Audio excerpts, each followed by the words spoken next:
Terima kasih kalau hari ini saya diberikan kesempatan, ruang, dan waktu untuk memaparkan bagian dari perjalanan pengalaman kehidupan saya. Namun jauh sebelumnya, terlebih dahulu saya panjatkan rasa hormat dan puji syukur kepada Tuhan yang Maha Pengasih dan Maha Penyayang. Karena hanya berkat rahmat, nikmat, dan hidayahnya saja, semuanya ini bisa saya sampaikan di hadapan saudara sekalian. Pada tahun 1989, saya masuk ke sebuah pondok pesantren mendalami ilmu syariat Islam. Kemudian pada tahun 1992, saya pindah di pondok Thariqah untuk memperdalam ilmu kerohanian. Terus tahun 1996, saya memperdalam ilmu kegaiban di salah satu pulau yang dikenal cukup rawan dan menyeramkan. Akhirnya pada tahun 1997, saya mendapat tugas mengemban misi untuk mensiarkan agama Islam. Dan waktu itulah kami berambisi sekali untuk mengislamkan orang-orang Kristen. Kenapa sasaran kami tertuju kepada orang-orang Kristen? Sebab yang pertama, agama Kristen merupakan ancaman yang sangat membahayakan bagi kehidupan generasi Islam yang akan datang. Yang kedua, ajaran agama Kristen merupakan lawan bebuyutan yang terang-terangan bertentangan dan menjungkir balikan akidah iman orang Islam yang berasaskan ketauhidan atau keesaan Allah Subhanahu wa Ta'ala. Di manakah letak pertentangan dan di manakah letak kontradiksi pernyataan iman orang Islam dan iman orang Kristen? Saya ajak saudara-saudari yang terkasih untuk bersama-sama saya membaca dan membuka kitab Al-Quran supaya saya tidak dituding asal bunyi atau asbun. Pertentangan yang pertama, masalah dogma Trinitas atau Tritunggal, yaitu Allah Bapa, Allah Anak, Allah Roh Kudus. Hal ini dikecam keras oleh Al-Quran.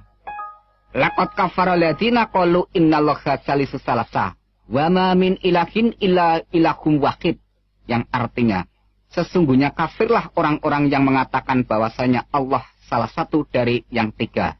Padahal sekali-kali tidak ada Tuhan selain Tuhan yang Esa. Quran Surat Al-Maidah ayat yang ke-73. Dengan demikian disebut kafir kalau ada orang yang mengatakan Allah itu tiga. Sebab iman orang Islam menegaskan bahwa Allah itu Esa. Qul huwallahu ahad. Katakanlah dialah Allah yang Maha Esa. Quran Surat Al-Ikhlas ayat yang pertama. Pertentangan yang kedua, agama Kristen mengajarkan bahwa Allah itu mempunyai anak yang disebut dengan istilah anak Allah. Hal ini disangkal keras oleh Al-Quran. Lam yalid wa lam yulad. Dia Allah tidak beranak dan tidak pula diperanakan. Quran Surat Al-Ikhlas ayat yang ketiga disambung dengan ayat berikut ini. Rabbina matakhadda sahibata wala walada. Tuhan tidak beristri dan Tuhan tidak beranak. Quran Surat Al-Jin ayat yang ketiga. Pertentangan yang ketiga, Kristen menekankan bahwa Isa Al-Masih itu Allah atau Tuhan. Inilah yang sangat ditolak oleh seluruh lapisan umat Islam dari golongan orang yang paling awam sampai ke tingkat golongan orang cendekiawan. Sebab hal itu sangat dikecam oleh Al-Quran dengan keras dan tegas. Laqad kafara alladziina qalu innallaha wal masihu ibnu Maryam. Sesungguhnya telah kafirlah orang-orang yang mengatakan sesungguhnya Allah ialah Al-Masih putra Maryam. Quran Surat Al-Maidah ayat yang ke-72. Pertentangan yang keempat, orang Kristen mengimani dan mempercayai bahwa Yesus atau Isa itu mati dibunuh. Hal ini juga disanggah dengan tegas oleh Al-Quran. Wa qaulihim inna qatalada masiha Isa bana Maryama Rasulullahi wa ma qataluhu wa ma salabuhu walakin subihal lahum wa innal ladzina ikhtalafu fihi lafi saqim minhu malahum bihi min ilmin illa tiba adhani wa ma qataluhu yaqina, yang artinya demikian. Dan karena ucapan mereka, sesungguhnya kami telah membunuh Al-Masih Isa putra Maryam, Rasul Allah. Padahal mereka tidak membunuhnya dan tidak menyalibnya, tetapi orang yang diserupakan dengan Isa bagi mereka. Sesungguhnya orang-orang yang berselisih paham pembunuhan Isa benar-benar dalam keraguan-raguan tentang yang dibunuh itu. Mereka tidak mempunyai keyakinan tentang siapa yang dibunuh itu, kecuali mengikuti persangkaan belaka. Mereka tidak pula yakin bahwa yang mereka bunuh itu adalah Isa. Quran Surat An-Nisa ayat yang ke-157.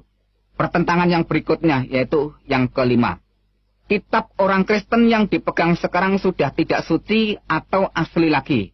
Karena sudah disembunyikan dan dirubah dengan pernyataan ayat Al-Quran. Ya ahlal kitabi qad ja'akum rasuluna yubayyinu lakum katsiran mimma kuntum tukhfuna minal kitabi wa ya'fu an katsirin. Qad ja'akum minallahi nurun wa kitabum mubin. Hai ahli kitab, sesungguhnya telah datang kepadamu rasul kami, menjelaskan kepadamu banyak dari sisi Alkitab yang kamu sembunyikan dan dibiarkannya. Sesungguhnya telah datang kepadamu cahaya dari Allah dan kitab yang menerangkan. Quran Surat Al-Maidah ayat yang ke-15 yang disambung dengan ayat berikut ini. Afatadma'una ayyaminu lakum wa qad kana fariqum minhum yasma'una. Kalamma wahi summa yuqarifunahu min ba'dima aqaluhu wa hum ya'lamun. Yang artinya, apakah kamu masih mengharapkan mereka akan percaya kepadamu? Padahal segolongan dari mereka mendengar firman Allah. Lalu mereka mengubahnya setelah mereka memahaminya, sedang mereka mengetahui. Quran Surat Al-Baqarah ayat yang ke-75. Dengan pernyataan ayat-ayat yang sudah saya ucapkan tadi, dengan dukungan penjelasan Injil Barnabas yang pada waktu itu saya baca sebagai rujukan, di mana kesimpulan penjelasan Injil Barnabas mengatakan bahwa yang disebut atau dikatakan Mesias, yaitu penyelamat, itu adalah Kanjeng Nabi besar Muhammad Shallallahu Alaihi Wasallam. Melihat data-data yang cukup akurat dan kuat, maka dengan demikian orang Kristen telah distempel dengan label atau dicap dengan sebutan orang kafir. Mulai dari semua penjelasan pernyataan tadi, serta dengan sebuah pegangan keyakinan Al-Quran, Surat Al-Imran ayat 19, yang demikian bunyinya. Inna dina ingdallahi Islam. Sesungguhnya agama di sisi Allah hanyalah Islam. Dengan kata lain, hanya agama Islam yang diridhoi Allah. Hanya agama Islam yang dibenarkan Allah. Maka, semua agama selain Islam tidak benar. Dengan demikian, semua pengikut agama selain Islam orangnya disebut kafir. Melihat kenyataan seperti itulah saya merasa kasihan terhadap orang-orang yang memegang keyakinan ajaran iman kekristenan, yang menyembah Nabi Isa Al-Masih sebagai Allah yang Maha Pengasih, Allah yang Maha Pengampun dosa, Allah yang menyelamatkan umat manusia. Padahal ajaran agama Islam mengatakan Allah itu mukhalafatuhu lil khawadisi, yaitu wujudnya tidak serupa dengan makhluknya. Mengapa Isa Al-Masih dianggap sebagai Allah yang kelihatan? Sangat mengherankan. Sebodoh itukah semua orang Kristen? Begitu buta mata hati rohani semua umat Kristen di dunia ini. Sungguh kasihan benar kalau orang Kristen semua nanti mati dimasukkan ke penjara api neraka jahanam. Maka dari itu saya berambisi sekali untuk menjelaskan keimanan Islam kepada orang-orang Kristen supaya tidak menyimpang jauh imannya. Tetapi ketika saya membaca sebuah majalah rohani orang Kristen, di situ saya temukan penjelasan seorang pendeta yang menguraikan tentang keesaan Tuhan yang diambil dari Ulangan 6 ayat yang keempat yang demikian bunyinya. Shema Yisrael Yahweh Elohinu Yahweh Echad. Yang artinya, dengarlah hai orang Israel, Tuhan itu Allah kita, Tuhan itu Esa. Demikian waktu itu saya baca. Ternyata orang Kristen sendiri tidak mengimani bahwa Allah itu tiga. Tidak seperti yang saya bayangkan selama itu. Jadi sebelum saya pergi untuk mengislamkan orang Kristen, saya memutuskan terlebih dahulu untuk mempelajari tentang iman orang Kristen yang sebenarnya. Di awal tahun 1997 itulah, setepatnya saya melangkah keluar rumah, berangkat menuju ke salah satu daerah Jawa Tengah untuk syiar agama Islam. Dengan sasaran langsung terjun campur dan berbaur ke rumah orang Kristen untuk mendialogkan keyakinan, keimanan, dan kebenaran ilahi yang hakiki. Setiap hari saya beradu argumentasi, bahkan sampai berbulan-bulan saya perdebatkan dengan orang-orang Kristen yang sudah belajar di meja teologia, maupun yang sudah menyandang gelar STH sampai MPH. Tapi, tak satu pun orang Kristen pada waktu itu yang sanggup menyanggah dan menggoyahkan keyakinan Islam saya. Bahkan seringkali saya serang dengan bermacam-macam pertanyaan yang membuat mereka gelepotan dan keteteran di dalam memberikan jawaban yang selalu berputar-putar dan sangat menyimpang dari sasaran kebenaran yang semakin membingungkan pikiran saya. Namun, sampai suatu hari saat saya habis sholat duhur, saya memonitor dan memantau dari kejauhan jalannya ibadah orang-orang Kristen. Saya berpikir lucu, aneh, sangat menggelikan pakai nyanyian-nyanyian, tepuk tangan, dan tangis-tangisan. Saya malah dibuat bertambah kebingungan bercampur keheranan dan penasaran. Setelah tangisnya pada reda, semua orang bergiliran mengucap syukur dengan suara yang keras.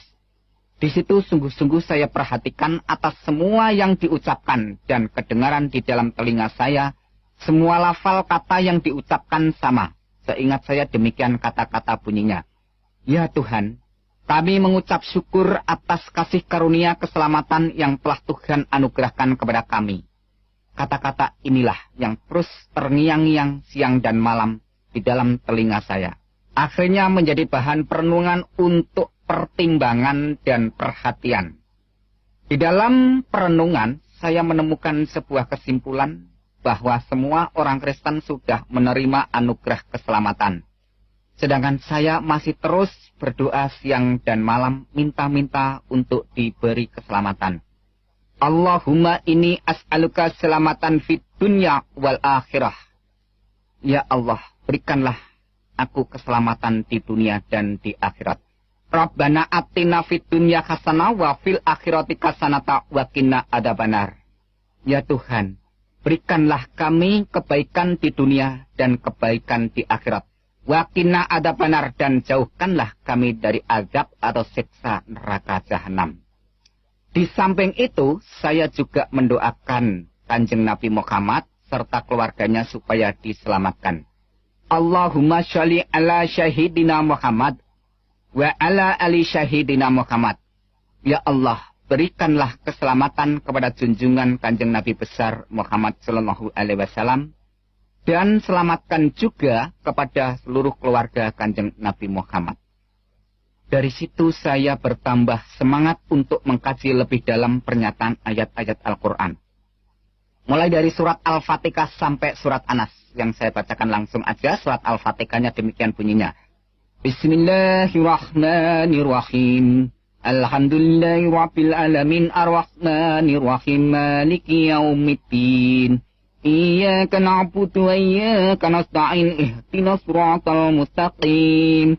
Siratal ladzina an'amta 'alaihim ghairil maghdubi 'alaihim waladdallin. Itu bunyi Al-Fatihah. Demikian bunyi surat Anas. Bismillahirrahmanirrahim.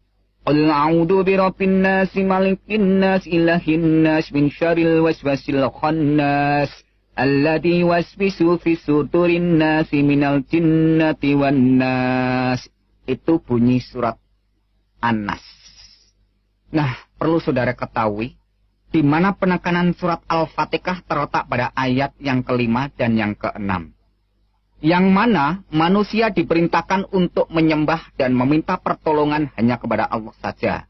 Supaya manusia diberi hidayah atau petunjuk oleh Allah. Jalan yang lurus.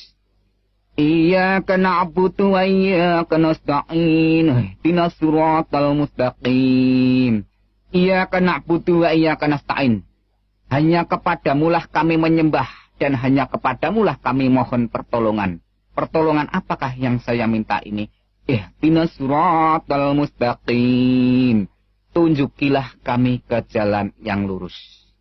Di manakah jawaban mengenai tentang permohonan atau permintaan supaya saya diberi petunjuk jalan yang lurus itu? Maka pada waktu itu saya buka-buka pernyataan ayat-ayat Al-Quran. Dan akhirnya saya temukan jawaban permohonan saya mengenai tentang permintaan diberi jalan yang lurus. Wa innahu la'ilmu lisya'ati fala tamtaruna biha wa tabi'uni hadha siratum mustaqim. Wa innahu la'ilmu lisya'ati. Dan sesungguhnya Isa benar-benar memberikan pengetahuan tentang hari kiamat. Fala tantaruna biha, dan jangan ragu-ragu tentang hari kiamat itu. Wa tabi'uni hadha siratum mustaqim.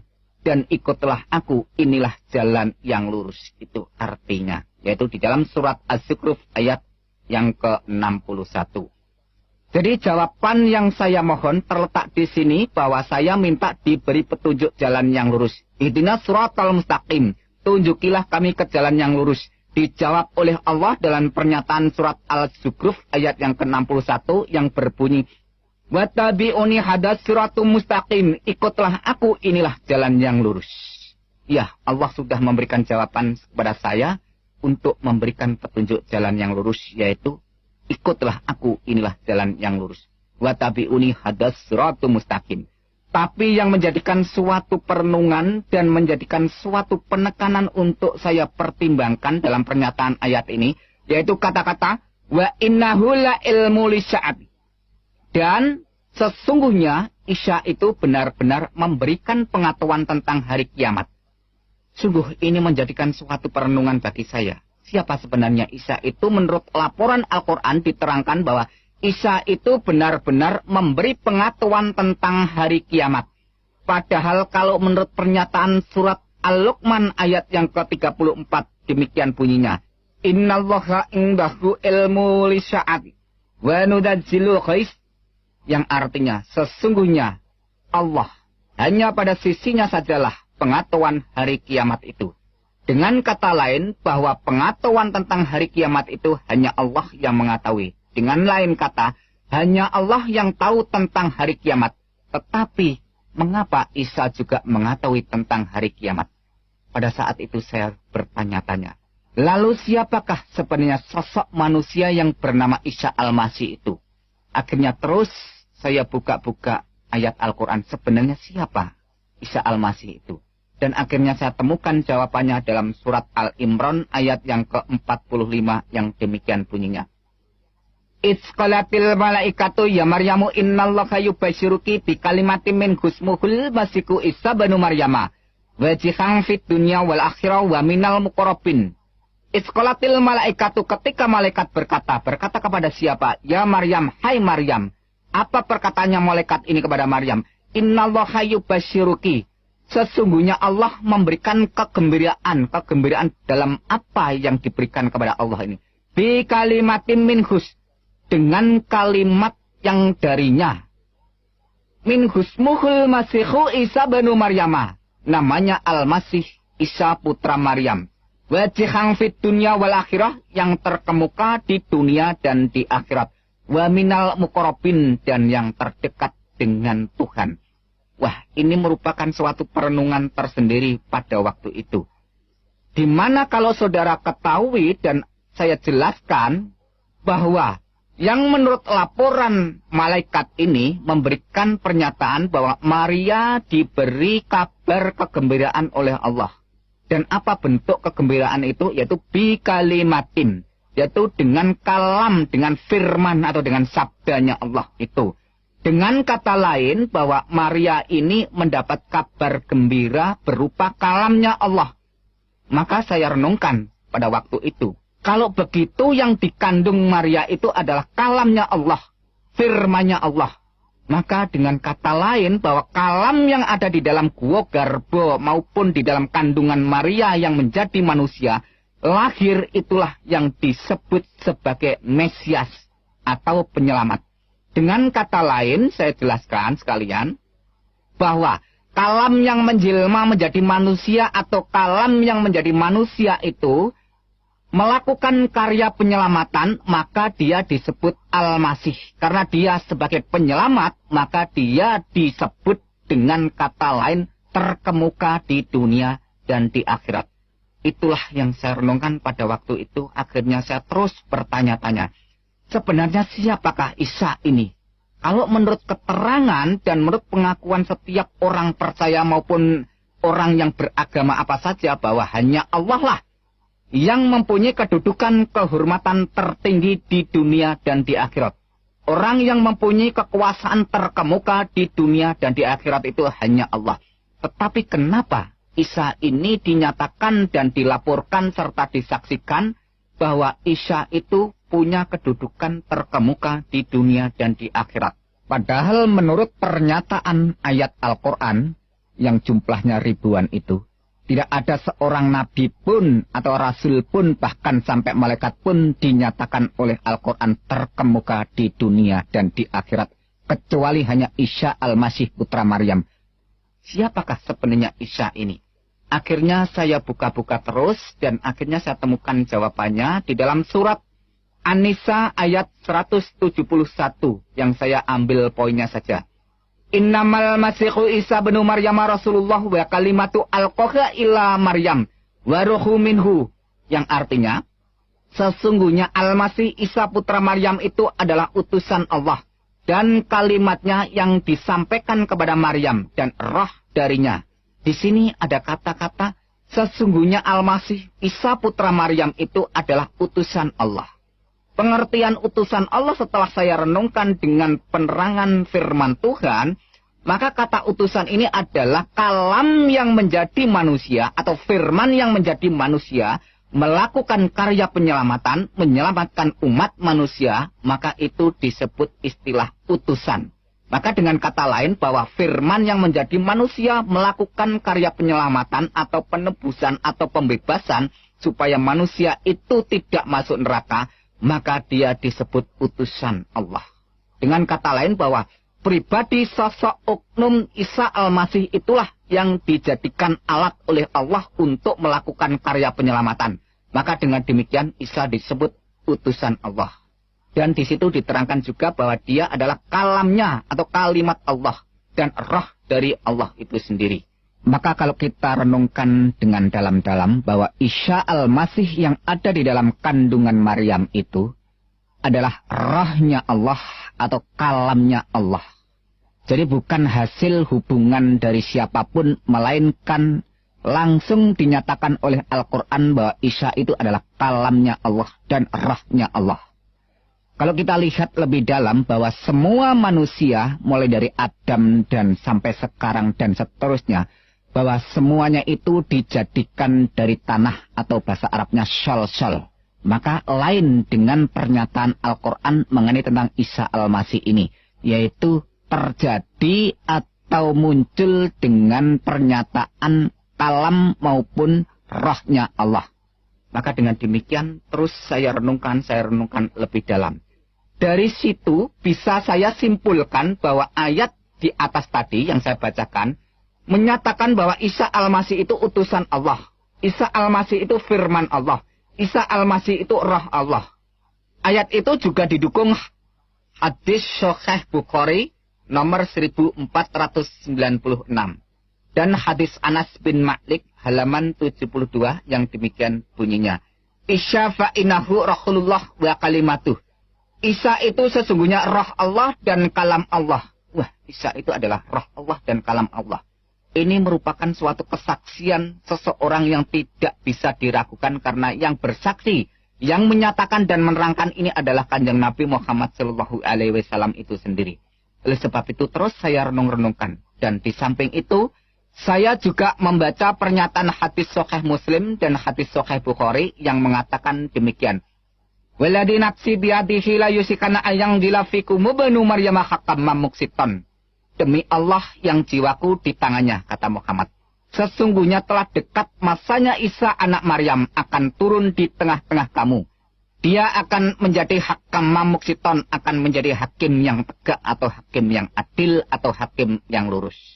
Yaitu bisa saudara baca di hadis Sahih Muslim nomor 127 atau hadis Sahih Bukhari nomor 1090. Kembali timbul sebuah pertanyaan lagi di dalam hati saya pada waktu itu. Siapakah sebenarnya Isa Al-Masih itu? Karena kalau menurut pernyataan di dalam Al-Quran bahwa Allah itulah hakim yang seadil-adilnya. Alaihissallahu bi'ahamil hakimin. Bukankah Allah hakim yang seadil-adilnya? Yaitu Quran surat At-Tin ayat yang ke-8. Mengapa Isa Al-Masih dinyatakan dan disaksikan baik itu Al-Quran maupun Kanjeng Nabi Muhammad sendiri sebagai hakim yang seadil-adilnya?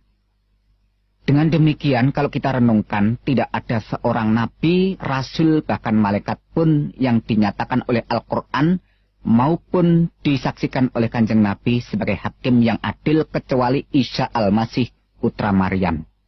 Ya, kalau kita renungkan dan kita hayati dari awal sampai akhir bahwa Isa Al-Masih itu adalah Roh Allah, Kalam Allah. Isa Al-Masih itu adalah terkemuka di dunia dan di akhirat. Isa Al-Masih itu adalah hakim yang adil. Dan Isa Al-Masih itu mengetahui tentang hari kiamat. Memang semua itu sudah jelas. Tetapi saya tetap belum mau mempercayai dan mengimani Yesus itu adalah Tuhan dan Juru Selamat saya. Mengapa? Karena masalah keyakinan, kepercayaan, dan keimanan tidak segampang orang membalikkan telapak tangan langsung terima dan diaminkan. Atau tidak semudah orang yang beli jajan di pinggir jalan langsung ditelan jadi kenyang. Tetapi ini masalah hati nurani yang suci. Maka membutuhkan pencerahan, penerangan Sang Ilahi yang Maha Suci. Supaya hati nurani ini dapat mengambil suatu keputusan untuk menyatakan keberanian tentang kebenaran yang datang dari Tuhan, pencipta dan penguasa semesta alam. Maka untuk mendukung dan memperkuat semuanya itu, saya langsung terus untuk mengumpulkan data-data yang bersumber dari Al-Quran maupun hadis, yang berkaitan dengan kesaksian dan pengakuan mengenai pernyataan tentang Isa Al-Masih itu. Inilah data-data yang sudah saya kumpulkan dari pernyataan Al-Quran. Quran surat 19 ayat 19. Di sana dikatakan, Isa Al-Masih seorang anak laki-laki yang suci. Quran 19 ayat yang ke-21. Di sana dikatakan, Isa Al-Masih sebagai tanda bagi manusia dan rahmat dari Tuhan. Quran surat 3 ayat yang ke-46 dan Quran surat 5 ayat yang ke-19, ayat yang ke-20 dan ayat yang ke-110. Di sana dikatakan, Isa Al-Masih semasa dalam buayan dan ayunan sudah bisa berbicara dengan manusia. Quran surat 19 ayat yang ke-31, di sana dilaporkan Isa Al-Masih seorang yang diberkati Allah di mana saja berada. Quran surat 3 ayat yang ke-49 dan Quran surat 5 ayat yang ke-110, di sana diterangkan bahwa Isa membuat burung, menyembuhkan orang buta sejak lahir, menyembuhkan penyakit sopak atau lepra atau kusta, dan menghidupkan orang mati. Wah, ini luar biasa, perlu saudara renungkan. Dan data berikutnya, Quran surat 3 ayat yang ke-45, Isa adalah kalam Allah, terkemuka di dunia dan di akhirat. Quran surat 4 ayat 171, Isa Al-Masih utusan Allah, kalam Allah dan roh Allah. Quran surat 21 ayat yang ke-91 dikatakan, Isa dan ibunya dijadikan tanda yang besar bagi semesta alam. Dan data-data hadis yang saya kumpulkan, yaitu hadis Sahih Bukhari nomor 1496.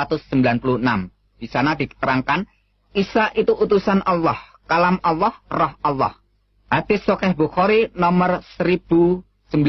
Di sana dikatakan, Isa akan turun menjadi hakim yang adil. Hadis Anas bin Malik, halaman 72. Di sana dikatakan, Isa roh Allah dan kalam Allah. Hadis Sahih Muslim, jilid 1, halaman yang ke-74. Di sana dikatakan, Isa adalah Imam Mahdi dan hakim yang adil. Hadis Ibnu Majah di sana melaporkan tidak ada Imam Mahdi selain Isa putra Maryam. Dengan bahasa Arab, La Mahdiya illa Isa banu Maryama. Itu bahasa Arabnya. Dengan dukungan dan pernyataan beberapa ayat-ayat Al-Quran dan hadis, perasaan saya seperti disinari dengan pancaran terang kebenaran untuk terus melangkah menuju jalan keselamatan. Tetapi ada satu hal yang membuat saya berat melangkah untuk berjalan terus menuju ke puncak keputusan. Apa itu? Yaitu masalah amal yang selama ini sudah saya kumpulkan sejak dari awal dengan jerih payah ibadah yang melelahkan dan memakan kurun waktu yang cukup panjang. Sebab menurut ajaran agama Islam, apabila orang itu sudah murtad atau keluar dari agama Islam, segala amal ibadahnya akan musnah terhapus. Padahal, bekal untuk menuju kehidupan kekal harus disertai dengan banyak amal. Dari sini saya kembali dihantui perasaan takut, khawatir, keraguan, kebimbangan, dan kebingungan. Saya lantas terus kembali buka-buka kitab hadis maupun kitab Al-Quran. Pada saat saya membuka hadis Sahih Muslim, ada suatu pernyataan hadis yang menjelaskan tentang masalah amal. Yang demikian bunyinya. Ang Jabir qala sami'tum Nabiya sallallahu alaihi wasallam yaqulu la yudakhilu ahadam minkum amaluhul jannah wala yujiruhu minan nar wala ana illa birahmatin minallah, yang artinya dari Jabir radhiyallahu anhu katanya, dia mendengar Nabi sallallahu alaihi wasallam bersabda, bukan amal seseorang yang memasukkannya ke surga atau melepaskannya dari neraka, termasuk juga aku, kata Kanjeng Nabi. Lantas bagaimana? Illa birahmatin minallah, kecuali dengan rahmat Allah. Hadis Sahih Muslim nomor 2412 sampai 2414. Dengan kata lain saya simpulkan bahwa hadis tadi menerangkan bahwa seseorang itu masuk neraka atau masuk surga bukan ditentukan oleh amal, melainkan illa birahmati minallah, kecuali dengan rahmat Allah. Dan Al-Quran pun juga menyatakan dengan jelas, yaitu Quran surat 44 ayat yang ke-40 sampai ke-42 yang demikian bunyinya. Inna yaumal fasli mikatuhum ajma'in. Sesungguhnya hari keputusan atau hari kiamat itu adalah waktu yang dijanjikan bagi mereka semuanya. Dilanjutkan ayat berikutnya. Yaumal la yuqni maulan am maulan syai'in walahum yungsarun. Yang artinya, yaitu hari yang seorang karib tidak dapat memberi manfaat kepada karibnya sedikit pun. Dan mereka tidak akan mendapat pertolongan. Dan dilanjutkan ayat berikutnya. Illa ma rahimallahu innahu huwal azizur rahim. Yang artinya, kecuali orang-orang yang diberikan rahmat oleh Allah. Sesungguhnya dialah yang maha perkasa lagi maha penyayang. Nah, kesimpulan dari Quran surat Ad-Dukhan ayat yang ke-40 sampai 42 menyatakan pada hari keputusan atau hari penghakiman atau hari pengadilan, tak seorang pun kerabat dekat yang bisa memberi manfaat atau memberikan pertolongan kecuali orang yang diberi rahmat oleh Allah. Ternyata setelah saya renungkan, menurut pernyataan Quran surat 19 ayat 21, bahwa Isa itulah yang dijadikan tanda bagi manusia dan sebagai rahmat dari Allah. Qala kadzalika qala rabbuka huwa alayya hayyinun walinaj'alahu ayatan linnas wa rahmatan minanna wa kana amran maqdiyah. Yang artinya, Jibril berkata, demikianlah Tuhanmu berfirman, hal itu adalah mudah bagiku, dan agar dapat kami menjadikan suatu tanda bagi manusia dan sebagai rahmat dari kami. Dan hal itu adalah suatu perkara yang sudah diputuskannya. Waduh, luar biasa. Akhirnya, sudah tidak saya ragukan lagi, sudah saya tidak bimbangkan lagi mengenai tentang pernyataan ayat-ayat Al-Quran maupun hadis yang menerangkan atau menyaksikan atau melaporkan siapakah sebenarnya Isa Al-Masih itu. Maka di tahun 1997 itu pun setepatnya saya mengambil keputusan dengan tegas menyatakan iman bahwa Yesus Kristus itu adalah benar-benar Tuhan dan Juru Selamat saya secara pribadi, serta Tuhan dan Juru Selamat seluruh umat manusia. Dengan demikian, segeralah saya minta dibaptis sebagai tanda pertobatan dan pengakuan iman saya menjadi pengikut Yesus Kristus. Sekarang resmilah saya menjadi pengikut Yesus Kristus. Perasaan senang dan tenang selalu mengalir di dalam iman dan rohani saya. Sebab Al-Quran pun juga mengakui, Itzqalallahu, ya Isa, ini mutawafika warafi'uka ilayya wa mutahhiruka minal ladina kafaru. Waja'ilul ladina tabaqafaqal ladina kafaru illa yaumil qiyamah. Yang artinya, ketika Allah berfirman, hai Isa, Sesungguhnya aku akan menyampaikan kamu kepada akhir ajalmu, dan mengangkat kamu kepadaku serta membersihkan kamu dari orang-orang kafir, dan menjadikan orang-orang yang mengikuti kamu di atas orang-orang kafir hingga hari kiamat. Ini saya renungkan bahwa pengikutnya Isa itu menurut laporan dan keterangan Al-Quran surat Al-Imran ayat yang ke-55 memberikan pernyataan bahwa pengikut Isa Al-Masih itu diberi kedudukan dan status kehormatan di atas orang-orang kafir. Atau dengan kata lain, di atas orang-orang yang tidak percaya. Dengan demikian, pengikut Nabi Isa, pengikut Isa Al-Masih, itu menurut laporan Al-Quran tadi, bahwa pengikutnya dimuliakan, ditinggikan kedudukannya di atas orang-orang kafir. Jelas dan singkatnya bahwa pengikut Isa Al-Masih itu dimuliakan di atas orang-orang yang tidak percaya. Sampai kapankah pernyataan ini? Menurut ayat berikutnya dijelaskan, illa yaumil qiyamah, sampai hari kiamat. Jadi perlu saudara ketahui bahwa sampai saat ini belum terjadi hari kiamat. Maka dengan demikian, siapa saja yang mau percaya dan mau menjadi pengikut Isa Al-Masih dinyatakan oleh Al-Quran dimuliakan di atas orang-orang kafir. Maka dengan pernyataan ayat-ayat Al-Quran dan penjelasan hadis itu, iman saya sebagai pengikut Yesus Kristus semakin dikuatkan dan mantap. Sebab masalah keselamatan, kalau sampai ditunda-tunda hingga ajal tiba, akibatnya akan fatal dan gagal total, sampai kekal. Sesal dan kesal tiada artinya karena sudah tidak ada jalan keluarnya. Karena itu saya cepat-cepat bertobat sebelum terlambat. Sebab Al-Quran sendiri sudah mengingatkan semua orang dengan tegas dan keras. Wa iminkum ila wariduka kana ala rabbika katmam magdiya. Dan tidak seorang pun daripadamu melainkan mendatangi neraka. Hal itu bagi Tuhanmu adalah suatu kepastian yang sudah ditetapkan. Quran surat 19 ayat yang ke-71.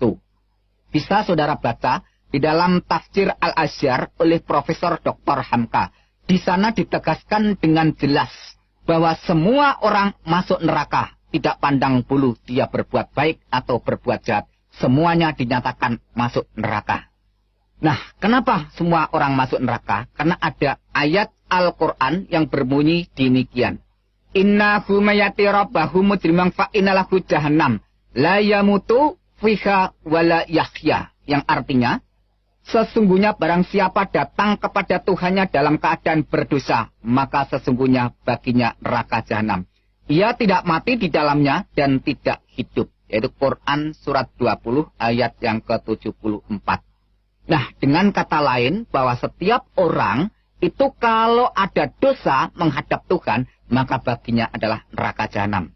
Di sana tidak diterangkan dosa besar atau kecil, berat atau ringan, asal manusia itu sudah berbuat dosa, maka akibatnya adalah neraka jahanam kalau sampai datang di hadapan Tuhan.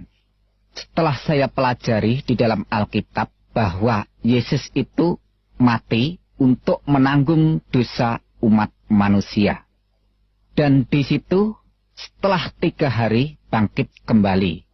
Maka dengan demikian Yesus Kristus memberikan pernyataan, man amana wa atamada khalas wa ma lam yu'miyudan. Barang siapa yang percaya dan dibaptis diselamatkan. Tetapi barang siapa yang tidak percaya akan dihukum. Jadi jelasnya bahwa Yesus mati itu untuk menebus dosa umat manusia. Tetapi yang menjadikan suatu perenungan bahwa selama itu saya tidak mengakui kalau Isa atau Yesus itu mati. Namun setelah saya renungkan kembali dalam pernyataan Al-Quran bahwa Isa itu benar-benar lahir, benar-benar mati, dan benar-benar bangkit. Hal semacam ini diterangkan oleh Quran surat Maryam ayat yang ke-33. Yang di sana langsung saya terjemahkan bahasa Indonesianya saja. Dan kesejahteraan semoga dilimpahkan kepadaku. Maksudnya adalah Isa Al-Masih. Pada hari aku dilahirkan. Yaitu pada hari Isa Al-Masih dilahirkan. Pada hari aku meninggal. Yaitu pada hari Isa Al-Masih meninggal. Dan pada hari aku dibangkitkan, yaitu pada hari Isa Al-Masih dibangkitkan, hidup kembali. Dengan kesimpulan kronologis ayat di atas, pertama, dilahirkan atau hidup, kedua, meninggal atau mati, ketiga, bangkit atau keluar dari kubur, dan keempat, hidup kembali, alias realita kenyataan bahwa yang hidup kembali setelah mengalami kematian itu bukan setan, bukan siluman, dan bukan tipuan, melainkan benar-benar Isa. Jadi, yang jelas urut-urutannya, lahir, meninggal, bangkit, hidup kembali. Dan sekarang kita buka lagi Quran surat Al-Imran ayat yang ke-55. Kita ambil poinnya saja. Hai Isa, sesungguhnya aku akan menyampaikan kamu kepada akhir ajalmu dan mengangkat kamu kepadaku. Dengan kata lain, kesimpulannya, Allah akan menyampaikan ajal atau kematian Isa, dan Allah akan mengangkat Isa kepadanya. Jadi di sini juga jelas urut-urutannya. Mati, diangkat. Dengan kata lain, mati dulu baru diangkat. Jadi dengan jelas Al-Quran menyatakan bahwa Isa itu benar-benar mati dan benar-benar diangkat. Sesuai dengan pernyataan Alkitab itu sendiri bahwa Tuhan Yesus Kristus sadar benar-benar apa yang akan terjadi dan apa yang akan dialami pada dirinya. Ia telah mengatakan kepada para muridnya terlebih dahulu sebelum sesuatu terjadi. Maksudnya sebelum sesuatu itu dialami kematiannya. Menurut pernyataan Yesus Kristus, pada waktu itu mengajak para muridnya, demikian katanya. Sekarang kita pergi ke Yerusalem dan anak manusia akan diserahkan kepada imam-imam kepala dan ahli-ahli Taurat. Dan mereka akan menjatuhi dia hukuman mati. Dan mereka akan menyerahkan dia kepada bangsa-bangsa yang tidak mengenal Tuhan. Supaya ia diolok-olokkan, disesah, dan disalibkan. Dan pada hari yang ketiga, ia akan dibangkitkan. Matius 20, ayat yang ke-18 sampai 19. Singkatnya, Yesus tahu dan sadar benar, hadir dan perannya di dunia ini menjadi korban atau penebus dosa umat manusia. Dirinya itulah korban yang sesungguhnya, bukannya korban binatang seperti kambing atau domba, lembu atau sapi. Itu sudah tidak ada gunanya, tidak ada artinya sama sekali. Makanya orang Kristen sekarang tidak perlu ikut-ikutan tata cara upacara penyembelian korban binatang semacam itu. Kalau ada orang Kristen sekarang masih ikut-ikutan hal semacam itu, berarti tidak menghargai dan menghormati bahkan menghina korban yang sejati Tuhan Yesus Kristus itu sendiri. Ingat pernyataan Tuhan Yesus Kristus dalam perjamuan malam. Ambillah, makanlah, inilah tubuhku. Minumlah kamu semua dari cawan ini, sebab inilah darahku. Darah perjanjian yang ditumpahkan bagi banyak orang untuk pengampunan dosa. Matius 26 ayat 26 sampai 28. Dengan demikian, percaya iman sepenuh kepada Tuhan Yesus Kristus, orang itu hidupnya dijamin dengan pasti masuk surga. Tidak ada istilah kata mudah-mudahan masuk surga. Kenapa demikian? Sebab Tuhan Yesus Kristus sudah membuktikan bahwa ia sekarang ada di surga. Bahwa ia sekarang berkuasa di surga. Inilah rahasia iman Kristen, korban penyalipan, kematian, dan kebangkitan Tuhan Yesus Kristus. Kalau Yesus Kristus tidak bangkit, hidup kembali, imannya orang Kristen mubazir, sia-sia. Sebab mengimani pribadi dan ajarannya, tapi tidak membuktikan apa-apa. Mengajar kebangkitan, tapi dia sendiri tidak bangkit. Mengajar atau menawarkan orang masuk surga, dia sendiri tidak membuktikan naik ke surga. Kalau begitu, tidak ada bedanya dengan pemimpin-pemimpin agama lain. Tapi, syukurlah, semuanya itu telah dibuktikan dengan nyata oleh Yesus Kristus Tuhan dan Juru Selamat kita. Sebab, yang sangat penting telah kusampaikan kepadamu, yaitu apa yang telah kuterima sendiri bahwa Kristus telah mati karena dosa-dosa kita, sesuai dengan kitab suci. Sekarang bagaimana? Apakah saudara masih tidak percaya bahwa Yesus Kristus itu Tuhan? Baiklah, akan saya tunjukkan bukti yang bisa saudara lihat sendiri. Bukti bahwa Yesus itu Tuhan. Dia berjanji dengan pasti memasukkan semua orang ke surga yang percaya dan beriman kepadanya. Dan saudara ketahui sendiri, terbukti banyaknya orang bertobat dan beriman kepada Tuhan Yesus Kristus sejak dari zaman dulu hingga sekarang. Di antara salah satu sekian banyak orang adalah saya sendiri. Mungkin saudara berpikiran dengan berbagai macam penafsiran tentang diri saya pribadi. Ya, silahkan, itu sah-sah saja. Tapi perlu saudara ketahui dan saudara sadari bahwa orang-orang yang hidup di negara maju dan orang-orang yang hidup di negara modern itu adalah orang-orang yang ilmu pengetahuannya tinggi, orang-orang yang kaya, orang-orang yang terhormat dan orang-orang yang terpandang. Tapi mengapa mereka semua itu mau percaya menyembah Yesus Kristus? Jawabnya sudah pasti jelas. Mereka itu semua tahu benar bahwa Yesus Kristus adalah Tuhan dan Juru Selamat seluruh umat manusia. Makanya mereka semua itu yang imannya sungguh-sungguh tidak akan pernah bisa digeser oleh keyakinan iman agama apapun. Sebab mereka semua mengetahui dan sadar benar bahwa hanya satu sosok pribadi saja yang bisa menyelamatkan orang dari siksa neraka, yaitu sosok pribadi yang berkuasa di surga dan di bumi. Siapakah dia? Yaitu Yesus Kristus yang adalah Tuhan dan Juru Selamat seluruh umat manusia yang percaya kepadanya. Jadi Tuhan Yesus Kristus itu bukan milik orang yang beragama Kristen saja, melainkan milik semua umat manusia yang percaya kepadanya. Bagaimana kalau ada orang yang nekat tetap tidak mau percaya? Apakah orang itu akan selamat? Dalam hal ini Tuhan Yesus Kristus menjawab dengan tegas, Man amana wa tamada kholas wa ma lam yu'miyudan. Siapa yang beriman dan dibaptis selamat, dan siapa yang tidak percaya dihukum. Markus 16 ayat yang ke-16. Jadi masuk surga atau masuk neraka bukan berdasarkan orang itu sudah berbuat baik, melainkan tindakan dan tanggapan iman seseorang itu kepada sosok pribadi yang berkuasa di surga dan di bumi, yaitu Tuhan Yesus Kristus. Dan Tuhan Yesus Kristus terus mengingatkan kepada semua orang dengan menyatakan yang jelas. Karena itu aku tadi berkata kepadamu bahwa kamu akan mati dalam dosamu, yaitu kamu akan binasa dalam neraka karena keangkuhan dan kesombonganmu, yaitu tidak mau percaya kepadaku. Jika kamu tetap tidak percaya bahwa aku adalah Dia, yaitu penyelamat seluruh umat manusia, maka kamu akan tetap dimasukkan ke dalam neraka. Keterangan itu bisa saudara baca sendiri di dalam kitab Injil Yohanes pasal yang ke-8. Dengan demikian, kalau kita mau renungkan lebih dalam, nasib seseorang bergantung kepada Yesus Kristus yang adalah Tuhan dan Juru Selamat seluruh umat manusia. Orang itu mau menanggapi atau menolak, mau mengimani atau tidak, silahkan memilih monggo kerso, tidak ada paksaan.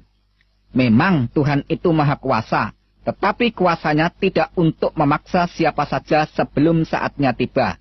Akan tetapi, kalau saatnya sudah tiba, saudara tidak akan bisa lepas atau lolos dari pengadilan dan penghakiman maupun penghukumannya. Selama Tuhan masih memberikan kesempatan, nafas di kandung badan, marilah secepatnya ambil keputusan bertobat, datang beriman, menerima kasih karunia keselamatan yang dianugerahkan bagi setiap orang yang mau menerima dan beriman kepada Yesus Kristus Tuhan dan Juru Selamat seluruh umat manusia. Perlu saudara ketahui dan sadari lebih dalam lagi, bahwa setan tidak akan tinggal diam kalau ada orang yang datang beriman kepada Tuhan Yesus Kristus. Dan setan paling tidak senang kalau ada orang yang mengakui, mengimani dan menyebut Yesus Kristus itu adalah Tuhan dan Juru Selamatnya. Sebab bagi setan merupakan kegagalan yang sangat fatal untuk mencari pengikut sebanyak-banyaknya orang, untuk menemani setan di tempat neraka jahanam.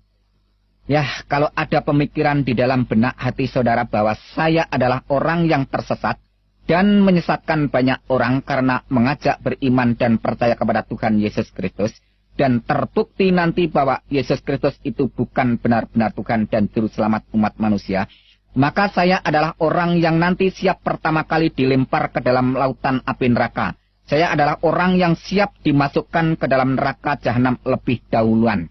Tetapi, kalau saudara tetap nekat tidak mau percaya kepada Tuhan Yesus Kristus, ya terserah. Tidak masalah, itu hak saudara semua untuk menolak atau menerima. Akan tetapi tunjukkan bukti keberanian dan ketidakpercayaan saudara terhadap Tuhan Yesus Kristus. Katakan secara langsung ucapan saudara kepada Tuhan Yesus Kristus. Hai Yesus Kristus yang disembah oleh semua orang Kristen. Jika benar Engkau adalah Tuhan, jika benar Engkau berkuasa, tunjukkan kekuasaanmu di hadapanku. Ambil kesehatanku, ambil seluruh keluargaku, ambil seluruh harta benda kekayaanku. Ambil seluruh kebahagiaanku dan ambil seluruh kehormatanku.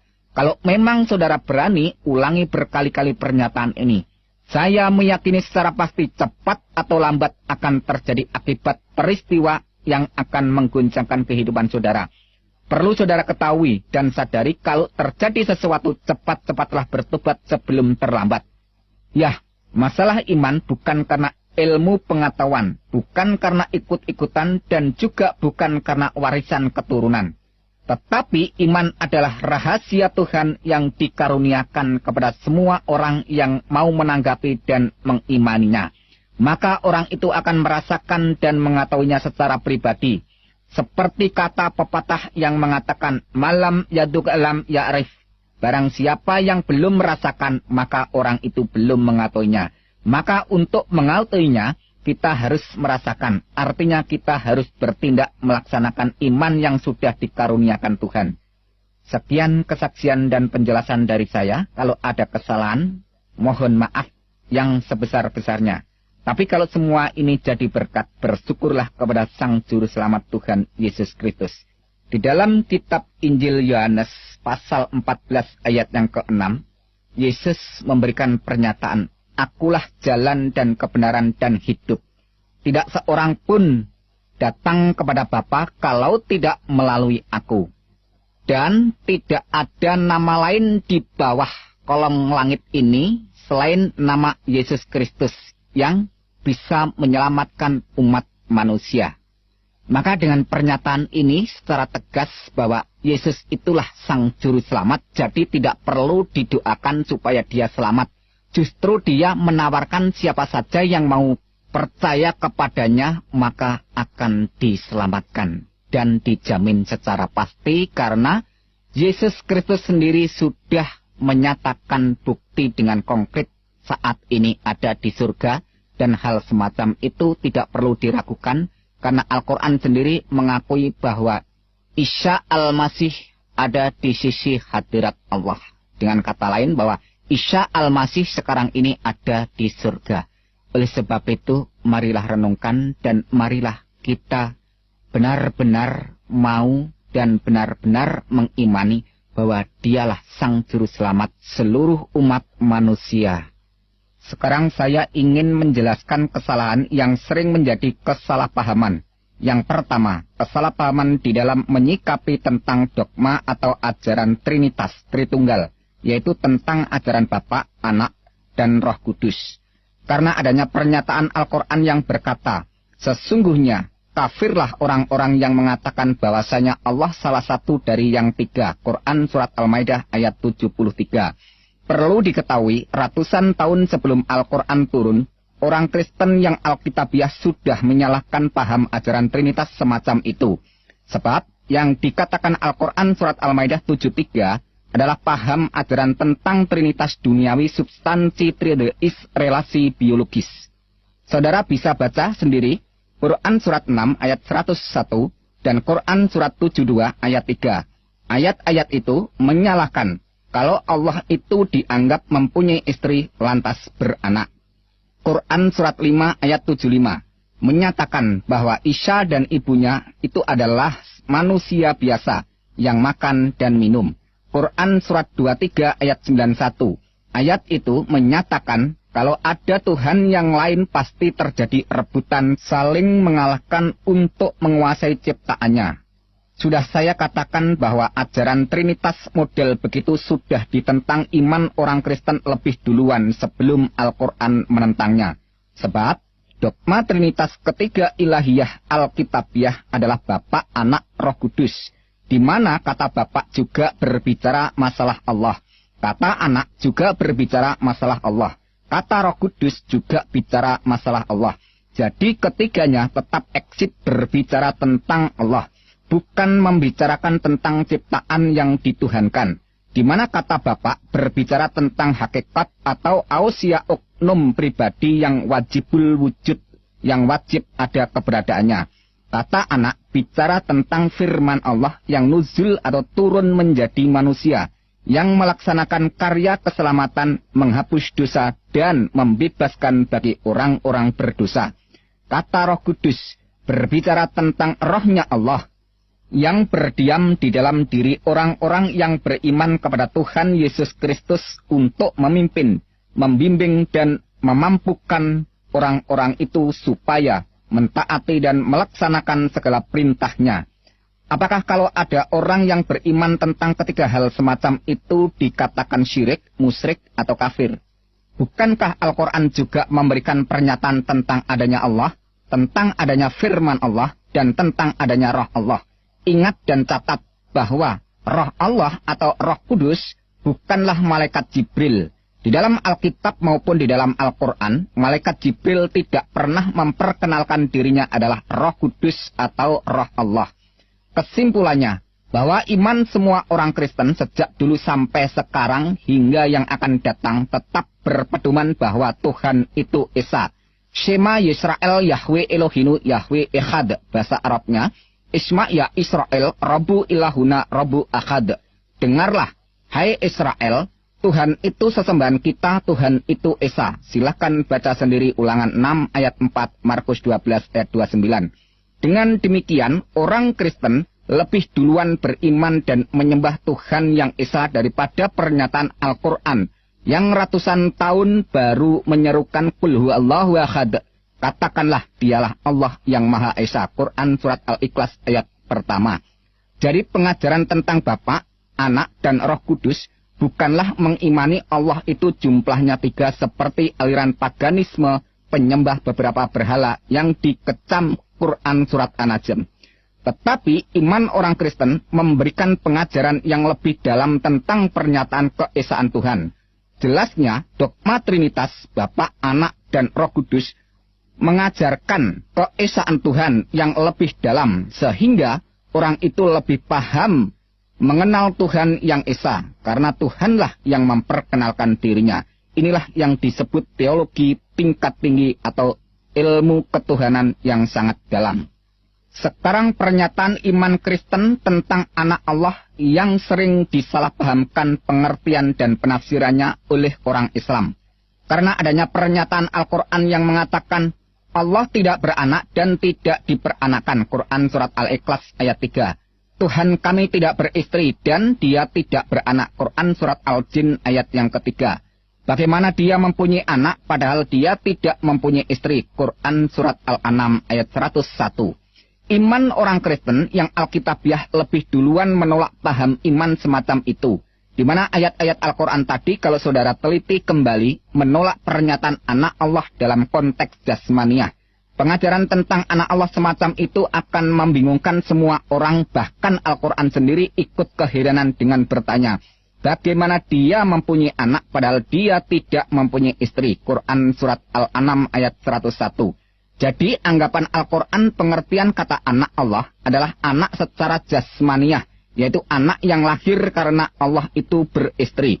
Pernyataan semacam itu kalau ditujukan kepada iman orang Kristen, salah total dan salah besar. Di mana kata anak Allah dalam Alkitab bukan dalam pengertian anak secara jasmaniah, tetapi total non-duniawiyah. Juga bukan dalam arti biologis jasmani, tetapi anak terjadi secara adi kodrati maha supranatural, yaitu kejadian seorang manusia yang asal mulanya adalah kalam Allah yang masuk di dalam rahim kandungan Maryam. Silahkan baca dan teliti lebih jeli Quran Surat 3 ayat 45 dan Quran Surat 4 ayat 171. Isa Al-Masih itulah Satu-satunya manusia di dunia yang DNA-nya atau genetikanya langsung dari zat Allah, yaitu kalamnya Allah. Maka malaikat Jibril melaporkan bahwa dia adalah anak yang suci. Quran surat 19 ayat 19.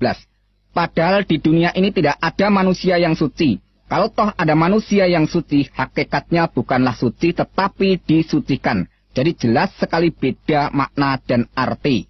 Jelasnya bahwa Yesus Kristus itu bukan ciptaan, bukan dicipta. Dalam hakikatnya yang adalah kalam Allah. Ratusan tahun sebelum Al-Quran turun, kitab Injil melaporkan lebih duluan dengan pernyataannya bahwa pada mulanya adalah firman. Firman itu ada di dalam hakikat Allah dan firman itu adalah Allah. Karena firman itu ada di dalam hakikat Allah, maka firman itu adalah Allah. Dan firman itu telah menjadi manusia. Silakan baca Injil Yohanes 1 ayat 1 dan 14. Jadi kalau Yesus Kristus itu disebut anak Allah, bukan karena Allah itu mempunyai anak secara jasmani yang lahir dari istri Allah. Tapi firman Allah yang menjadi manusia, itulah disebut anak Allah. Bagaimana dengan Adam? Adam manusia pertama yang dibuat atau dicipta Tuhan dari sol-sol, yaitu bahan bakunya dari unsur tanah. Setelah itu, manusia selanjutnya, DNA atau genetikanya melalui pembuahan dari sperma pria dan sel telur wanita yang diproses dalam rahim kandungan perempuan. Kecuali manusia yang bernama Yesus Kristus yang DNA atau genetikanya langsung dari atas. Makanya Tuhan Yesus Kristus bersabda kepada semua manusia, "Kamu berasal dari bawah, aku dari atas. Kamu dari dunia ini, aku bukan dari dunia ini." Yohanes 8 ayat 23. Oleh sebab dia bukan dari dunia ini, melainkan dari atas, maka pada waktu dia meninggal, badan wadaknya tidak tertinggal di bumi. Tepat sekali apa yang dikatakan kitab Yohanes 13 ayat yang ketiga, bahwa ia datang dari Tuhan dan kembali lagi kepada Tuhan. Sekarang jawaban tentang pernyataan Al-Quran yang mengatakan, sesungguhnya telah kafirlah orang-orang yang berkata, Allah ialah Al-Masih Isa putra Maryam. Pernyataan semacam ini kita harus tahu terlebih dahulu duduk permasalahan kata Allah dan kata Tuhan. Kata Allah berbicara masalah ilahiyah, hakikat atau ausia oknumnya, yaitu zat wajibul wujud, yang wajib ada keberadaannya. Sedangkan kata Tuhan berbicara masalah rububiyah, yaitu kekuasaan atau kuasa sang penguasa. Jadi kalau Yesus dikatakan Allah, itu mengacu pra keberadaannya atau sebelum keberadaannya menjadi manusia yang hakikat sebenarnya adalah firman. Karena dia itu hakikat yang sebenarnya adalah firman, maka sifatnya mukhallafatuhu lil khawadisi, yaitu tidak serupa dengan makhluk atau ciptaan. Kalau dia bukan ciptaan, lantas dia itu siapa? Dia adalah firman Allah yang menjadi manusia. Pada mulanya adalah firman. Firman itu di dalam hakikat Allah dan firman itu adalah Allah. Ingat dan catat bahwa firman itu adalah Allah. Lantas pernyataan ayat berikutnya menerangkan bahwa firman itu telah menjadi manusia. Yohanes 1 ayat 1 dan 14. Dan Quran surat 3 ayat 45, Quran surat 4 ayat 171, Al-Masih Isa putra Maryam itu adalah kalam Allah. Bahkan Rasulullah Muhammad SAW memberikan kesaksian bahwa Isa itu sesungguhnya roh Allah dan kalam Allah. Bisa saudara baca sendiri hadis Anas bin Malik dan hadis Sahih Bukhari 1496. Jadi jelas sekali baik Alkitab, Al-Quran dan hadis, ketiganya menyatakan bahwa Yesus Kristus atau Isa Al-Masih sebelum jadi manusia adalah kalam Allah. Sedangkan menurut kitab Injil Yohanes 1 ayat 1, firman Allah itu adalah Allah. Dan Yohanes 1 ayat 14 menerangkan bahwa firman itu telah menjadi manusia. Jadi Yesus Kristus disebut Allah karena dia adalah firman Allah. Sekarang kata Tuhan. Tuhan adalah kuasa atau kekuasaan sang penguasa. Seperti kalimat ini. Allahu Rabbul Alamin. Artinya Allah Tuhan alam semesta. Atau Allah adalah penguasa alam semesta. Jadi kata Tuhan itu berasal dari kata Rabb yang artinya penguasa. Sekarang hubungkan dengan pengakuan dan pernyataan Yesus Kristus. Kepadaku telah diberikan segala kuasa di surga dan di bumi. Jelasnya Yesus Kristus berkata, aku berkuasa di dunia dan di akhirat. Dan Al-Quran sendiri melaporkan bahwa Al-Masih Isa putra Maryam seorang terkemuka di dunia dan di akhirat. Quran surat 3 ayat 45. Dan Al-Quran banyak sekali melaporkan tentang kekuasaan Isa Al-Masih, di antaranya memberitahu tentang hari kiamat, menghidupkan orang mati, membuat burung dari tanah, menyembuhkan bermacam-macam penyakit yang parah. Dan masih banyak sekali Al-Quran melaporkan kuasa Isa yang melebihi seluruh para nabi dan seluruh para rasul mana saja. Silakan saudara baca, cek sendiri di dalam pernyataan ayat-ayat Al-Quran yang jumlahnya ribuan itu. Jadi yang disangkal Quran surat Al-Maidah ayat 72, wujud kemanusiaannya Isa Al-Masih, yaitu anak Maryam. Sebab Allah itu bukan anak Maryam. Allah itu ada sebelum segala sesuatu ada. Tepat sekali bahwa Tuhan Yesus Kristus sendiri juga berkata, aku adalah yang awal dan yang akhir. Jelasnya, segala sesuatu belum ada, Yesus Kristus sudah ada. Dan segala sesuatu tidak ada, Tuhan Yesus Kristus tetap ada. Karena dia itu Sang Maha Ada, Asyar Hayah, dan yang mengadakan segala sesuatu yang tidak ada menjadi ada. Maka dia berhak disembah dan wajib disembah. Kalau tidak, malah berdosa. Sekarang masalah Alkitab yang sering dituding sudah tidak asli lagi karena sudah dirubah. Yang berdasarkan keterangan Quran surat 3 ayat 78, Quran surat 4 ayat 46, Quran surat 5 ayat 13, Quran surat 5 ayat 15, Quran surat 3 ayat 71, Quran surat 2 ayat 75, dan Quran surat 2 ayat 41 dan 42. Silakan saudara baca dan teliti sendiri. Bahwa semua yang dikecam dan disalahkan Al-Quran bukan kitabnya, melainkan orang-orangnya yang tidak setia melaksanakan ajaran Alkitab, bahkan sering mengajarkannya dengan kepalsuan dan kebohongan. Jelasnya, yang disalahkan Al-Quran bukan Alkitabnya, melainkan para pelakunya atau orang-orangnya. Sebab semasa Rasulullah Muhammad SAW masih hidup, tidak pernah mempermasalahkan Alkitab yang sudah beredar di zaman itu. Dan juga tidak pernah melarang, menegur, dan mencegah siapa saja yang membaca Alkitab. Bahkan Al-Quran sendiri memerintahkan Alkitab itu dibawa dan dibaca. Quran surat 3 ayat 93. Pertanyaannya, kalau Alkitab itu sudah dirubah, mengapa Al-Quran malah menyuruh orang membawa dan membacanya? Seharusnya, kan Alkitab itu jangan dibawa dan dibaca karena sudah dirubah. Kalau Alkitab itu sudah dirubah, kenapa Allah masih menyuruh Muhammad bertanya kepada orang-orang yang membaca Alkitab? Quran surat 10 ayat 94. Logikanya, mestinya Allah harus melarang Muhammad jangan bertanya kepada mereka supaya tidak disesatkan karena kitabnya sudah dirubah. Pada saat Muhammad kembali ragu-ragu menerima Al-Quran, Allah juga menggunakan standar dasar Alkitab sebagai petunjuk dari Allah bagi Bani Israel. Quran surat 32 ayat 23. Dengan demikian, Allah masih mengakui kebenaran Alkitab secara sah.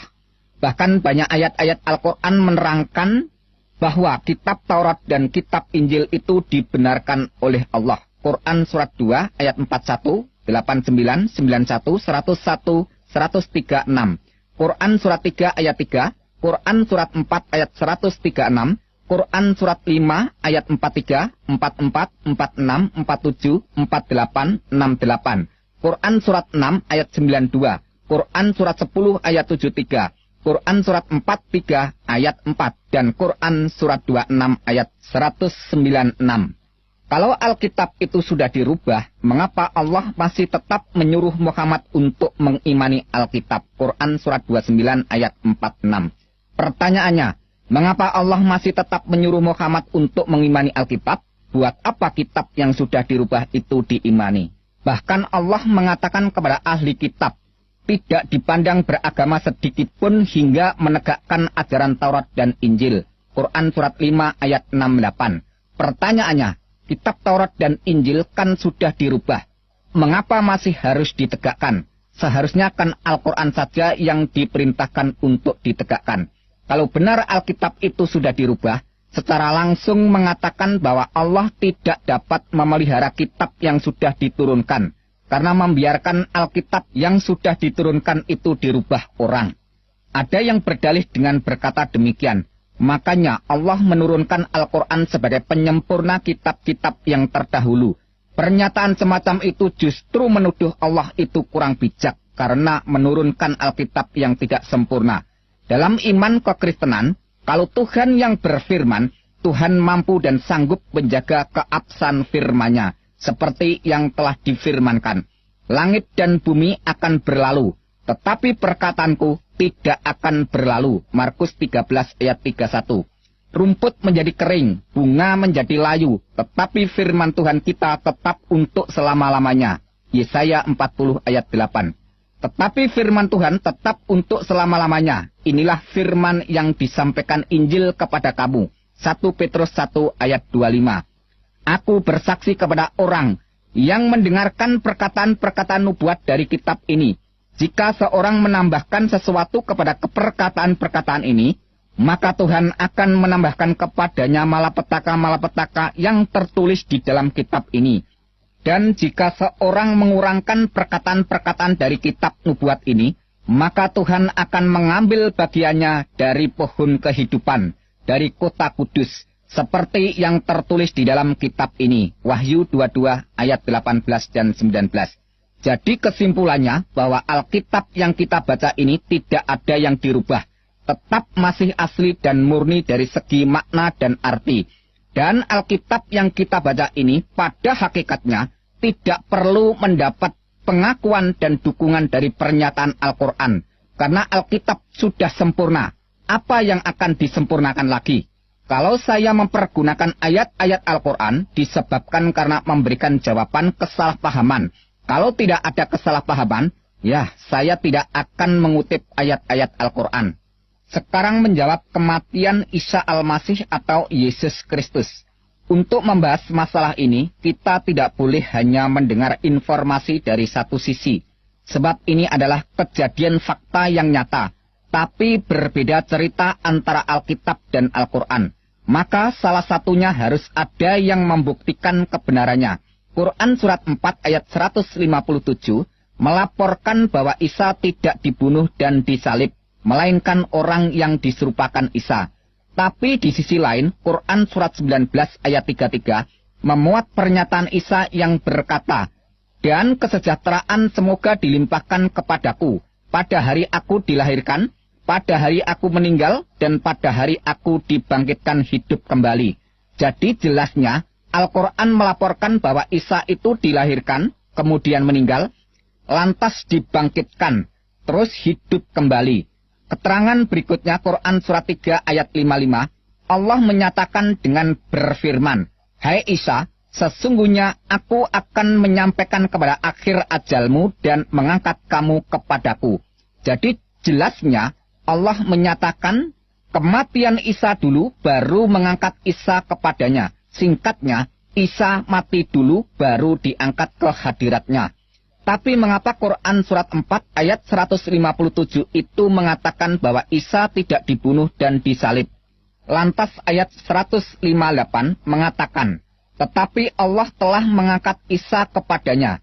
Sekarang renungkan pelan-pelan. Dulu Al-Quran mengatakan Isa itu lahir, kemudian meninggal, lantas dibangkitkan, terus hidup kembali.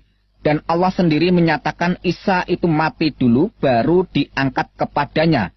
Tapi tiba-tiba muncul keterangan yang bertentangan bahwa Isa tidak mati, tetapi diangkat Allah. Pertanyaannya, kenapa Allah membiarkan berjuta-juta orang salah paham sampai 600 tahun kemudian baru diinformasikan bahwa yang mati itu bukan Isa melainkan orang lain yang diserupakan Isa? Kenapa Tuhan yang Maha Suci jauh dari dusta sifatnya berubah demikian? Membiarkan orang tertipu sampai waktu sekian panjang lamanya. Kalau yang mati itu bukan Isa, melainkan orang lain yang diserupakan Isa, pertanyaannya, siapakah orang yang diserupakan Isa itu? Siapakah nama orang yang diserupakan Isa itu? Apakah yang mati itu tidak berkata bahwa dia bukan Isa? Dari keluarga siapakah orang yang diserupakan Isa itu? Dari asal daerah manakah orang yang diserupakan Isa itu? Apakah seluruh keluarganya tidak menerangkan bahwa yang disalib itu bukan Isa melainkan keluarganya? Bagaimana para tetangga dan teman-temannya apa juga ikut bungkam? Tahukah apa penyebabnya Isa Al-Masih itu dituntut hukuman mati dengan jalan disalib? Apakah karena menciarkan atau mendakwahkan ajarannya? Oh, tidak sama sekali.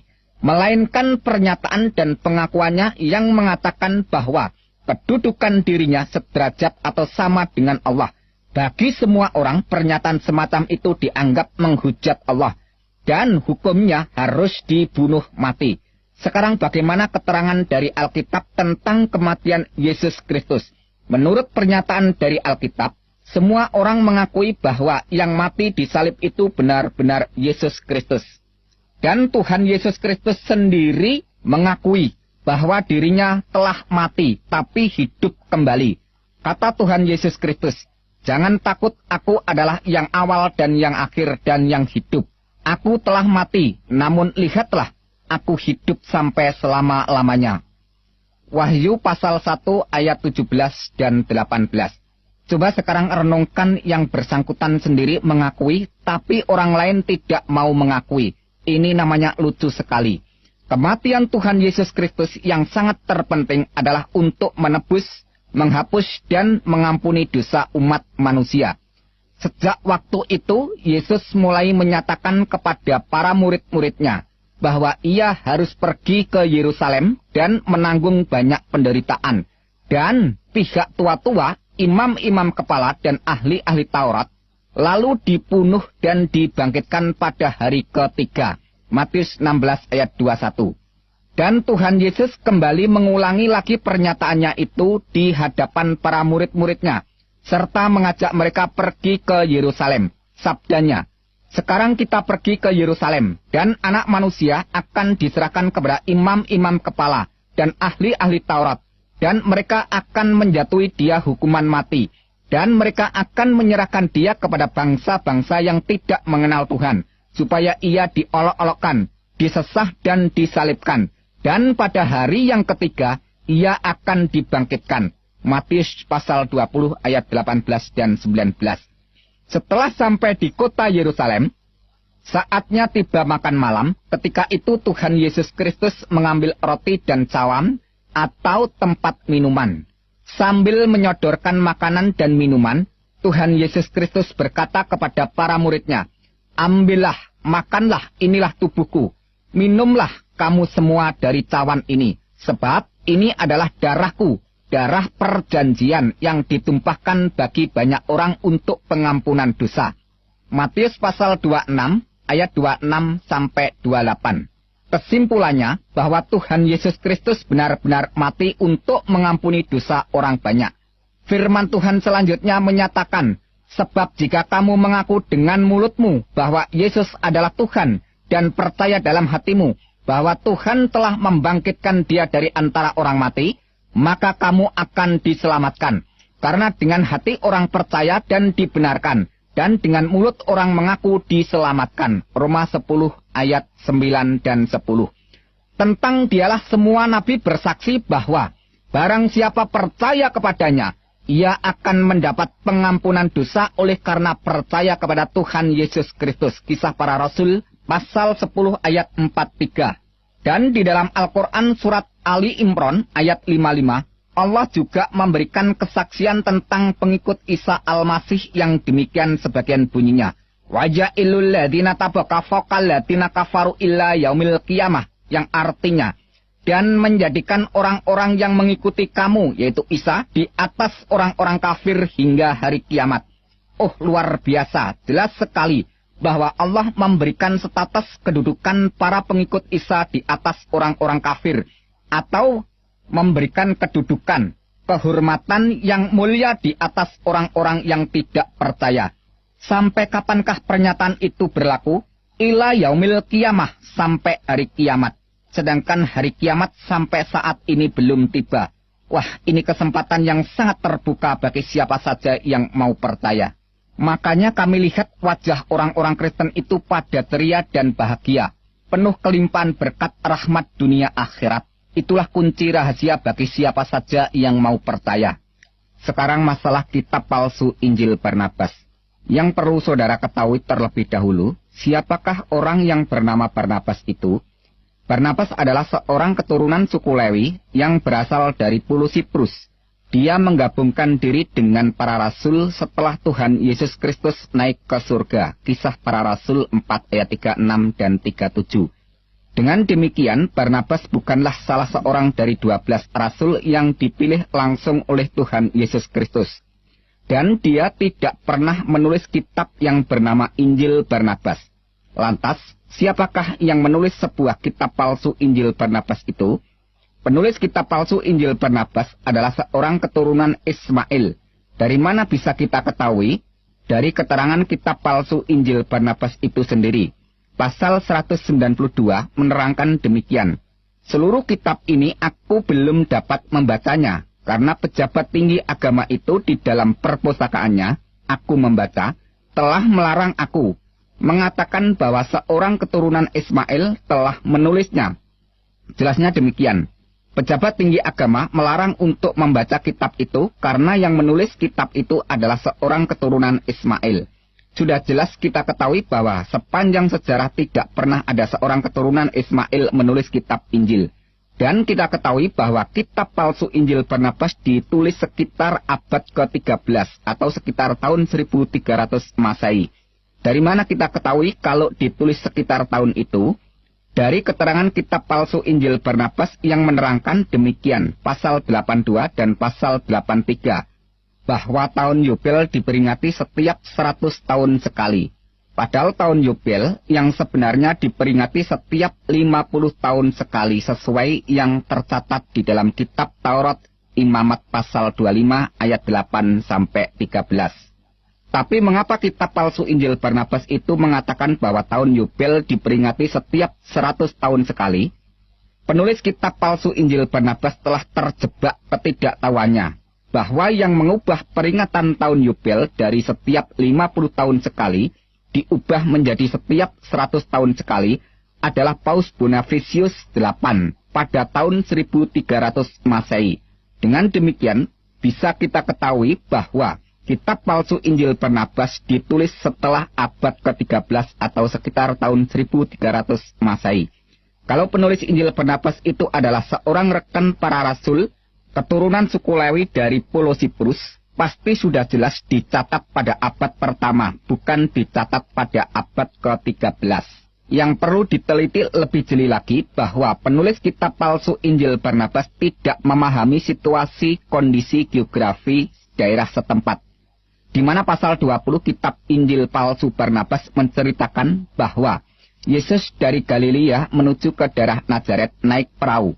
Padahal semua orang di sana sudah pada tahu kalau daerah Nazaret itu letaknya di daratan pedalaman, bukan di seberang lautan. Mana mungkin ada orang yang mau menuju ke daratan pedalaman naik perahu. Yang menjadikan perhatian sangat mengherankan di dalam kitab palsu Injil Barnabas pasal 21, merekam pengakuan setan yang menyatakan jumlah setan yang merasuk ke dalam diri orang yang kerasukan adalah 6.666 setan. Bukankah jumlah 6.666 setan jumlah bilangan yang sangat mengejutkan? Keterangan di dalam kitab palsu Injil Barnabas pasal 42, pasal 43, pasal 83, pasal 97, dan pasal 163 menerangkan bahwa Yesus menolak kalau dirinya dikatakan Mesias atau Al-Masih. Mesias atau Al-Masih yang sebenarnya adalah seorang pesuruh Allah yang bernama Muhammad. Pernyataan kitab palsu Injil Barnabas itu sangat bertentangan dengan keterangan Al-Quran yang mengatakan bahwa Al-Masih adalah Isa putra Maryam. Quran surat 3 ayat 45 dan Quran surat 4 ayat 171. Sekarang pertanyaannya, siapakah sebenarnya yang disebut Al-Masih di dalam Al-Quran? Yang benar keterangan dari Alkitab palsu Injil Barnabas atau keterangan dari Al-Quran? Sebab menurut kitab palsu Injil Barnabas yang dikatakan Al-Masih adalah Muhammad. Sedangkan menurut pernyataan Al-Quran, Al-Masih itu adalah Isa putra Maryam. Apakah keterangan kitab palsu Injil Barnabas yang tidak selaras dengan pernyataan Al-Quran itu masih tetap dipertahankan untuk dijadikan pegangan kebenaran? Sekarang masalah pernyataan Al-Quran yang mengatakan inna dina indallahil Islam, yang artinya sesungguhnya agama di sisi Allah hanyalah Islam. Dengan kata lain, sesungguhnya agama yang diridhoi di sisi Allah hanyalah Islam. Saya katakan pernyataan itu sah dan benar untuk imannya orang-orang yang beragama Islam. Tapi pertanyaannya, apakah kalau sudah beragama Islam pasti masuk surga? Bagi kami orang-orang Kristen, tujuan imannya bukanlah mencari agama yang benar. Tapi tujuan iman orang Kristen adalah keselamatan jiwa. Dan keselamatan itu sudah dikaruniakan Tuhan Yesus Kristus. Dalam firman-Nya mengatakan, Behasikem et taklid imunatekem et Yesuat nafsu tekem. Yang artinya, karena kamu telah mencapai tujuan imanmu, yaitu keselamatan jiwamu. 1 Petrus 1 ayat 9. Jadi tujuan iman orang Kristen bukan mencari agama yang benar, tetapi keselamatan jiwa. Karena hakikat kebenaran hanya terdapat pada Sang Maha Benar. Dalam sabdanya Tuhan Yesus Kristus berkata, Akulah jalan dan kebenaran dan hidup. Tidak ada seorang pun yang datang ke surga kalau tidak melalui aku. Jelasnya, tidak ada yang bisa datang ke surga melalui agama apa saja, kecuali melalui Sang Penguasa surga, yaitu Yesus Kristus. Dan di seluruh alam jagat raya ini, tidak ada yang dapat selamat dari hukuman neraka, kecuali diselamatkan oleh Sang Maha Penyelamat, yaitu Tuhan Yesus Kristus. Demikianlah keterangan dari saya, apabila di dalam saya menguraikan segala sesuatu pernyataan baik itu, melalui Al-Quran maupun melalui hadis dan Alkitab, apabila ada suatu kesalahan, saya mohon maaf yang sebesar-besarnya. Tetapi kalau semuanya ini menjadi berkat, mengucap syukurlah kepada Sang Juru Selamat, yaitu Tuhan Yesus Kristus. Baru haba beshem Adonai Yeshua Hamasiah. Diberkatilah orang yang datang dalam nama Tuhan Yesus Kristus. Haleluya. Amin.